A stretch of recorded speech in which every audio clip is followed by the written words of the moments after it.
გამოაქვეყნა და შეისწავლა ლუიჯი მაგაროტომ ეს ქართველოლოგია, ამას წინათ იყო სწორედ საქართველოში ჩამოსული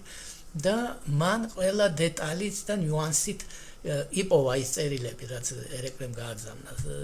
მაშინ ვენეციაში და საინტერესოა რომ პირველი ორი წერილი თურქულადაც არის თარგმნილი და ორი მომდევნო არ არის საერთოდ თარგმნილი და ვერ გაიგესო იმათ საერთოდ რა სიტყოდა, იმიტომ რომ იმ პირველ ორ წერილში საკმაოდ მოკრძალებულია და მესამე და მეოთხე წერილში წერს რომ ჩემიო ესე იგი დავძლიეო ჩემი ესე იგი ასე ვთქვათ მოკრძალებულობა და